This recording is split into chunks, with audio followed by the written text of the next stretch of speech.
Shalom all, and welcome to what I think is lesson 4 of the highlights of our Bible study, Genesis to Revelations.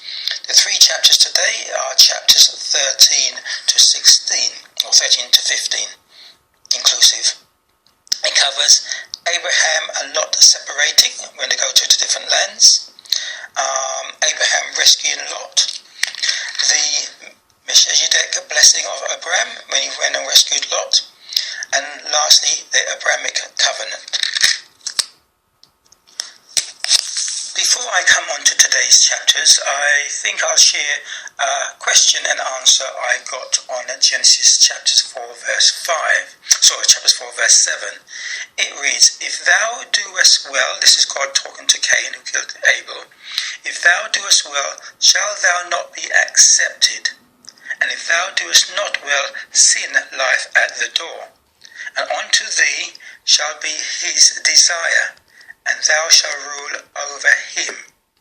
The question being, really, who is his and who is him? My answer, I am sure we get the main point of Genesis chapters 4 verse 7. Do well like Abel and not like Cain. We should all know what God sees as well. Obedience to his commandments, walking with him, striving to be righteous, which is right in his eyes, etc., as Noah, Abraham, and Enoch. In deeper detail, we can look at original Hebrew words where the English is taken. For example, the word well, I'm not going to go into the Hebrew words, but one of the words we need to look at for the deeper meaning is the word doest well, accepted, sin, and rule. The first one, well, that is to be good, to do right, do what is pleasing to God.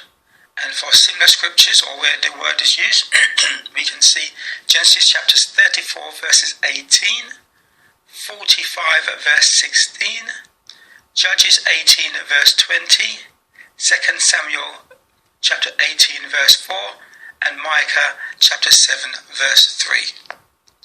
Accepted is really to be accepted, or in other words, to be raised up, elevated. No? Sin is an offence, an habitual one, such as in Exodus chapter 34 verse 7 and Isaiah chapter 6 verse 7. And lastly, rule means to reign, to govern, or have power over something or someone, such as in Genesis chapters 1 verse 18, where the sun rules for a certain period of time and the moon rules for another period of time, and Genesis chapters 3 verse 16, which I'll leave you to look up. So to explain the verse, Cain was urged to master emerging sin, as in Proverbs 16 verse 32, and as Elijah managed all Abraham's material goods in Genesis chapters 24 verse 2. The jealous brother of Joseph could not entertain the thought of ever submitting to Joseph's rule, for example, in Genesis chapters 37 verse 8. But Joseph eventually became the prime minister in a way, and in a way ruled the affairs of Egypt, Genesis chapters 45 verse 8 and verse 26. See also Exodus chapters 21 verse 8, Deuteronomy 15 verse 6, Proverbs 22 verse 7, Isaiah 19 verse 4, Judges 14 verse 4, and chapters 15 verse 11, and 1 Kings chapters 4 verses 4 to 21, and 2 which I'll quote below, Proverbs 16:32 and Psalms 89 verse 4. So Proverbs 16:32. He that is slow to anger is better than the mighty, and he that ruleth, there's a word, his spirit, than he that taketh a city. And Psalm 89 verse 9. Thou rulest, there's a word again, talking of God, the raging of the sea, when the waves thereof arise, thou stillest them. So in other words, the who is sin or Satan. Satan is the father of sin, the father of those who disobey, the orchestrator of sin. And if it wasn't for him, we would not have sin. He gives us an alternative to the way of God, which is obedience to God's way. If that was the only way we knew, and not an alternative of disobedience, there wouldn't be any sin. So Satan is sin. And if we can conquer it or him, as it says in Ephesians chapter 6 and other places, we have control back of our lives. If Eve, let's say, had conquered or not let Satan influence her, but she had ruled her own spirit and not let it be subjected to what Satan was trying to put in her mind, then they and we would be where we are today.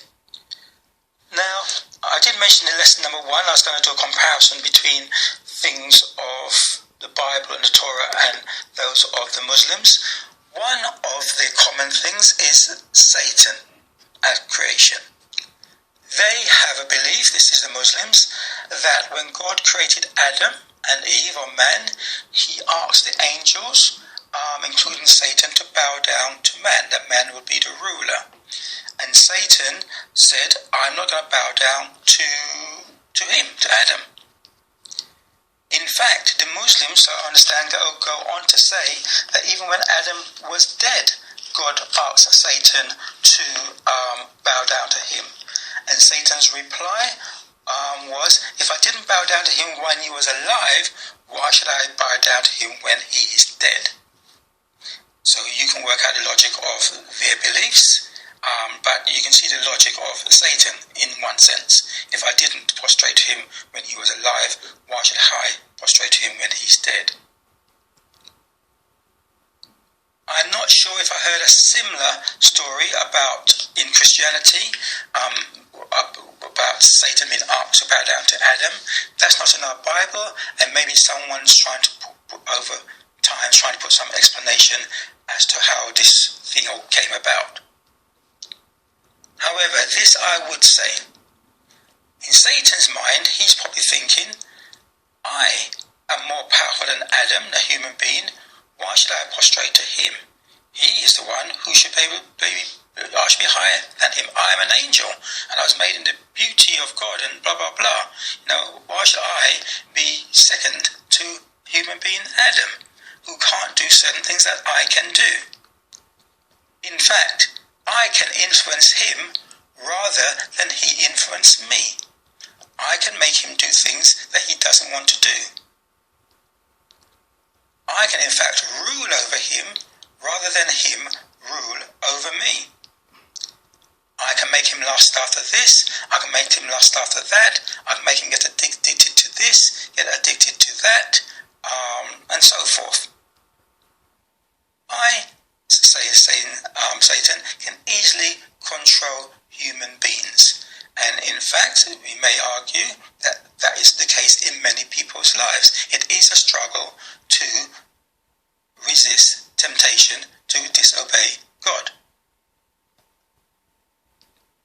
So my point is, Satan is sin, and if we can rule over it, we achieve what God was telling Cain to do in Genesis chapter 4 verse 7. Okay, on to today's lessons. I've already taken up my almost 10 minutes, Genesis 13 to 15. The main thing to grasp today is the land given to Abraham. From now on, we've just got past creation, Adam and Eve and Noah, and we've come almost immediately in the Bible to Abraham. From now on, the narrative will focus on this family's growth, their movements, and this land, or the land they're about to get. This includes the prophets sent back to them to bring them back to the ways of their God, and finally in the New Testament, their Messiah. The New Testament is not about other Gentile nations or their people, i.e. Christians, nor their beliefs. Now you may find this hard to accept, but let the scriptures prove itself as you follow daily to the end of Revelations. Now imagine a spotlight being on this family's members. Some will be disobedient, Israel, let's say, or some of the tribes of Israel, go into exile, come into contact with persons of other nations, who we call Gentiles sometimes. And when this happens, the interaction with that nation, or the Gentile individual, as some of the kings of those nations, will come under the spotlight purely as a consequence of interaction with the members of the family of Abraham and Israel, and their history. When that Gentiles' interaction ceases, they will leave the spotlight, and the narration story will no longer be about them, but follow the person as they move around the world, the Israelite person. So right in the book of Revelations, chapters 2 verse 14, chapter 7 verse 4, chapters 21 verse 12, this family is still the subject matter. Now, though Christian denominations have, in their minds and theology, replaced the family with themselves, which is contrary to what the Bible says, for example, Romans 11 verse 1, I say then, has God cast away his people? God forbid, for I am an Israelite of the seed of Abraham, of the tribe of Benjamin. This is not the case as far as the Bible is concerned. Genesis chapter 13 verse 4. And there Abraham called on the name of Yahweh, the Lord.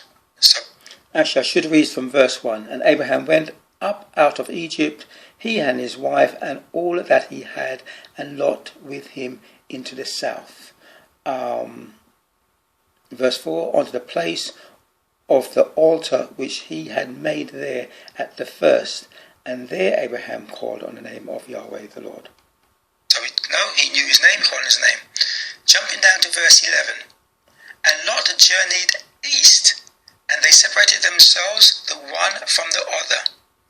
Now we shall encounter the persons of the east later on, when Joseph runs away and marries the daughters of Laban, who are people of the east.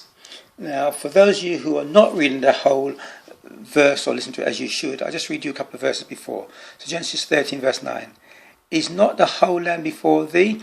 The story is Lot and Abraham come to a certain place. They have so much cattle that they can't share the land themselves, and they decide to separate themselves. And Abraham gives Lot the choice whether to go left or go right. Lot chooses the best part, and he separates to goes to where we end up, will be Sodom and Gomorrah. So verse 9, is not the whole land before thee? Separate thyself, I pray thee, from me. If thou wilt take the left hand, then I will go to the right, or if thou depart to the right hand, then I will go to the left. And Lot lifted up his eyes, and beheld all the plains of Jordan, that was well watered, everywhere before Yahweh destroyed Sodom and Gomorrah, even as the garden of Yahweh, like the land of Egypt, as thou comest unto Zoar. Verse 11, then Lot chose him all the plains of Jordan, and Lot journeyed east, and they separated themselves the one from the other. Verse 12, Abraham dwelt in the land of Canaan, and Lot dwelt in the cities of the plain, and pitched his tent towards Sodom.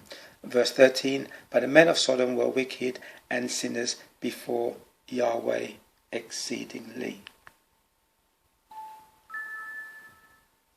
So in other words, bear this in mind when we come to the composition of Israel.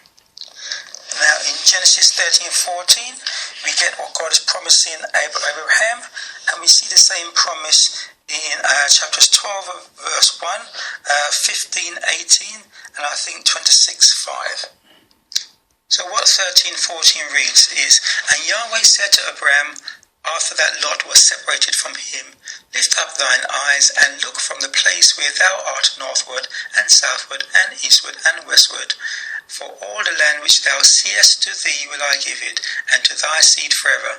And that says also chapters 15 verse 18 and 26 3-5. Lot chose a greener and apparently better land, but Abraham chose God as a result. So chose God, and as a result, God made his apparent barren land the better of the lands. The same concept with Solomon, who in 2 Chronicles chapters 1 verses 10 chose to serve God, and in choosing to serve God, he was given other things in addition. Same as the New Testament scriptures, seek first the kingdom of heaven, and all other things will be added unto you. Jumping to chapters 14, which is where we come to Abraham, Reshb, and Lot, it reads in verse 14, verse 13, and Abram, let's read from the whole of it. And there came one that escaped and told Abram the Hebrew. That's really where the point I want to make. That Abraham, we first see this word Hebrew here. Before then, Abraham is not given a name. We should see where he was born. He was born Assyrian. We'll see later on. But here, after he's called and separated, he's given the name or title Hebrew. And Hebrew actually means one called out or one separated, set apart, those kind of things in the Hebrew context. So my point is, technically anyone can be in Hebrew in the terms of God. So before the creation of the nation of Israel in Exodus chapters 4 verse 22, where God told Moses, go and tell Pharaoh that Israel is his firstborn, the name division between persons of God and others were Hebrew. Genesis 39 verse 14, for example, speaks of Joseph, Potiphar's wife, when she says that she called unto the men of her house and spake unto them, saying, see, he hath brought in an Hebrew unto us, speaking of Joseph. Exodus chapters 2 verse 11 says, and it came to pass in those days when Moses was grown, that he went out unto his brethren and looked on their burdens, and he spied an Egyptian smiting an Hebrew, one of his brethren. Philippians 3 verse 5, Paul again speaking, circumcised the 8th day, of the stock of Israel, of the tribe of Benjamin, and Hebrew of the Hebrews, as touching the law, a Pharisee. Revelations 9 verse 11, and they had a king over them, which is the angel of the bottomless pit, whose name in the Hebrew tongue is Abaddon, but in the Greek tongue hath his name Apollyon. So Hebrew is not only a group of people, a description, that they also have a language. Revelations 16 verse 16, and he gathered them together into a place called in the Hebrew tongue Armageddon.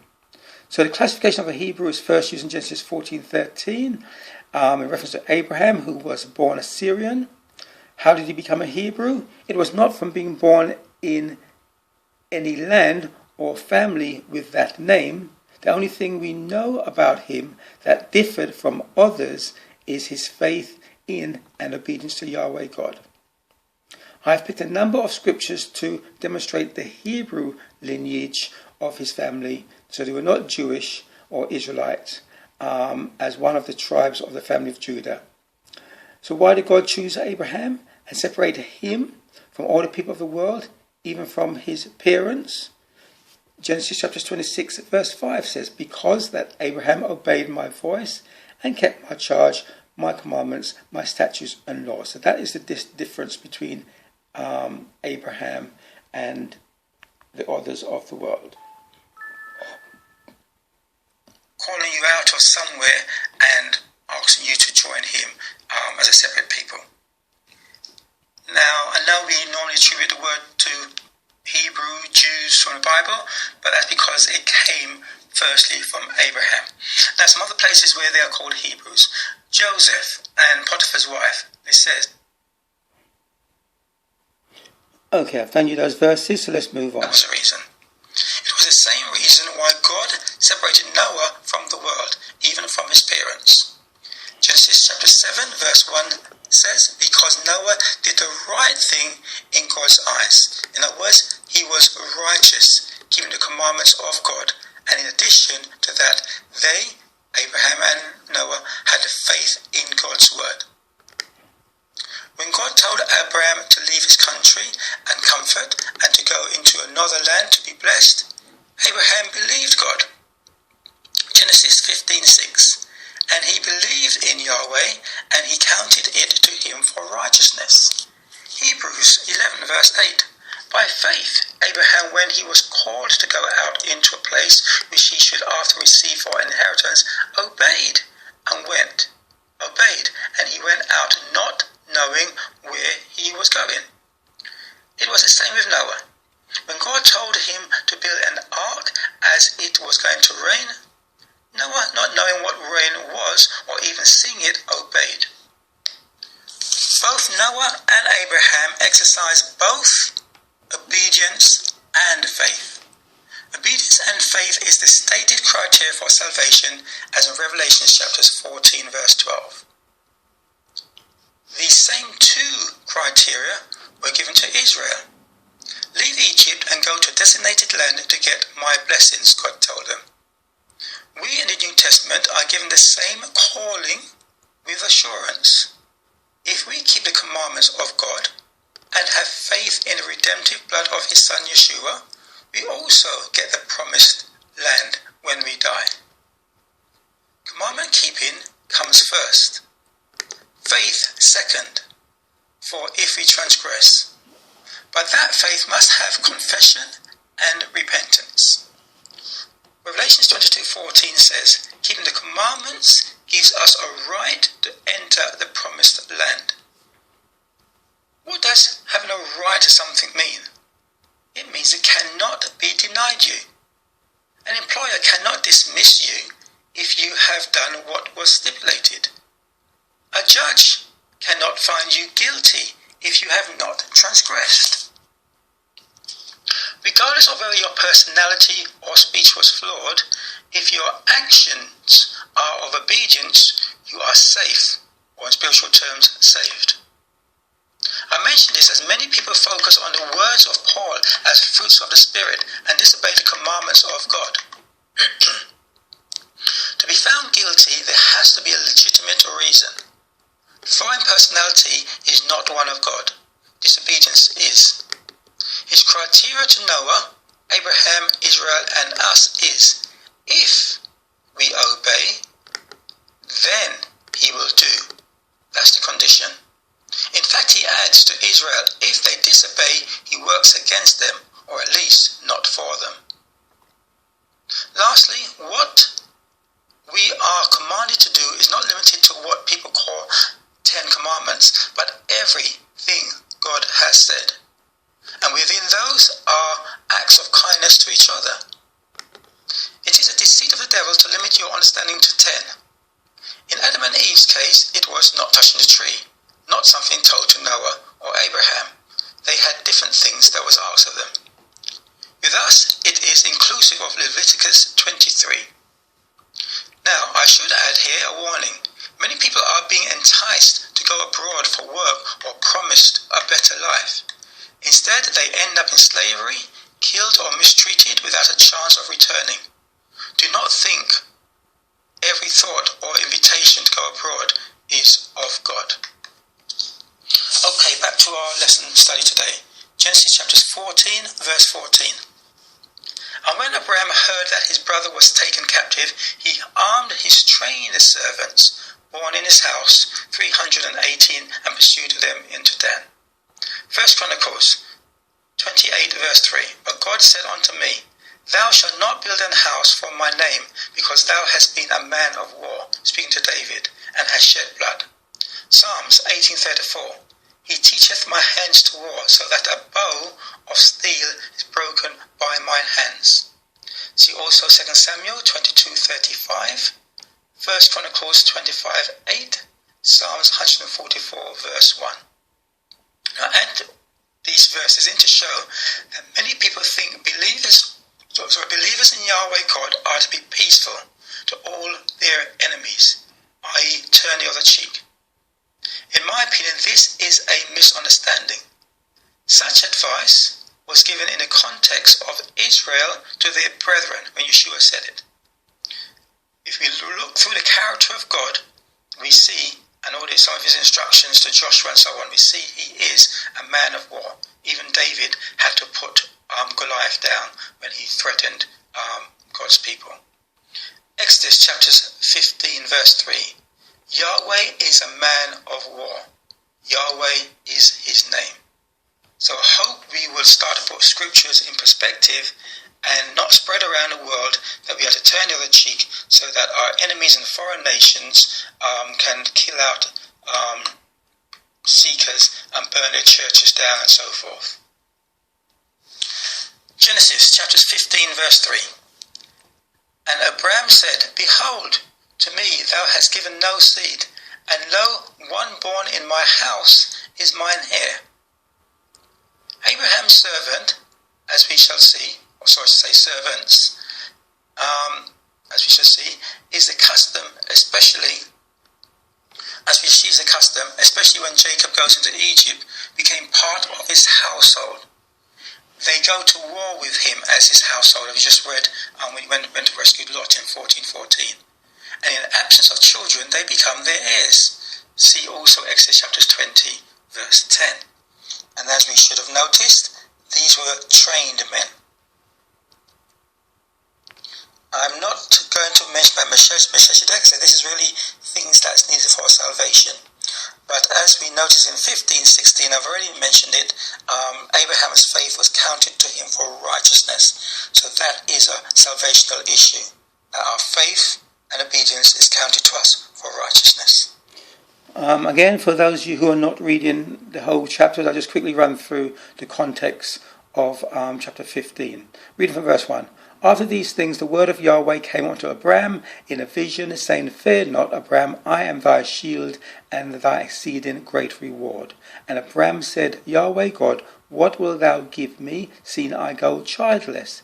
And the steward of my house is this Eliezer of Damascus. And Abraham said, Behold, to me thou hast given no seed, and lo, one born in my house is mine heir. Talking about one of his servants. And behold, the word of Yahweh came unto him, saying, This shall not be thine heir, but he that shall come forth out of thine own bowels shall be thine heir. And he brought him forth abroad, and said, Look now towards heaven, and tell the stars, if thou be able to number them. And he said unto him, So shall thy seed be. Verse 6, and as I just said, and he believed Yahweh God, and he counted him for righteousness. So Abraham's servants, as we shall see, is the custom, especially when Jacob goes to Egypt, became part of his household. Going to war with him, as I just read in Exodus 14:14, and in the absence of children, becomes his heir. See also Exodus chapter 20, verse 10. Which means everyone in your household has to follow God's commandments. So the Bible starts off on the right foot, as it continues and finishes in Revelation 22:14. Obedience to commandments of God is key. When we believe and act on what Yahweh says, which is having faith in his word, it is counted to us for righteousness. If God said, and that is righteousness by faith that Paul talks about in the New Testament, if God said by performing an animal sacrifice he would forgive our physical sin, and we in faith perform that sacrifice, in the full belief that repented sins are forgiven by him, or at least we are not written out of this book, then we are made righteous, because we believe what he said by our faith. If God says by looking on a brazen serpent on a pole, he will heal us of snake bites, we again act on that word and are healed, as is the account in Numbers 21 verses 8 to 9. We are acting on faith in God's word. Similarly, if we believe that faith in his sent Messiah, his Son, gets us his forgiveness for breaking his commandments, then again he is faithful to forgive. That is where righteousness of faith comes, of faith in the Messiah. The requirement to obey the commandments has not been taken away, only the faith in the former animal sacrifice criteria replaced with the same faith in a better sacrifice. Genesis chapters 15 verse 10, and he took unto him all these talking about Abraham and his servants. And if you read the whole story, Abraham's going to do a sacrifice unto God, and he gets some animals. And reading from verse 10, it says, "And he took unto him all these, and divided them in the midst, and laid each piece one on each other. But the birds divided he not." That's the words I want you to focus on. It's the same thing we read in Leviticus chapters 1 verse 17, where it says, "And he cleaved it with the wings thereof, but shall not divide it asunder." The same law that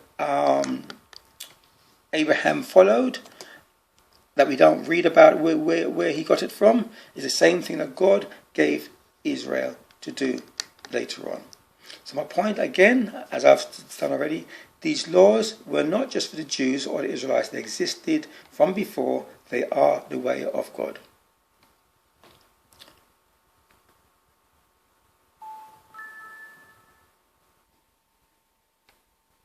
So my point is the law existed before, passed on through Moses. In verse 14, we see God telling Abraham about a promise that his people would be in Egypt or in a foreign land for 430 years, which is actually what happened. So let's read from Genesis chapter 15, verse 13. And he said unto Abraham, "Know of a surety that thy seed shall be a stranger in a land that is not theirs, and shall serve them, and they shall afflict them 400 years. Mark here, that's a rounded number. It's actually 430 years. Continuing from verse 14. "And also that nation whom they shall serve will I judge," speaking of Egypt, "and afterwards shall they come out with great substance." Again, we see this when the Israelites spoiled the Egyptians. Continue from verse 15. "And thou shalt go to thy fathers in peace. Thou shalt be buried in a good old age." Verse 16. "But in the fourth generation they shall come hither," mean come back here again, "for the iniquity of the Amorites is not yet full."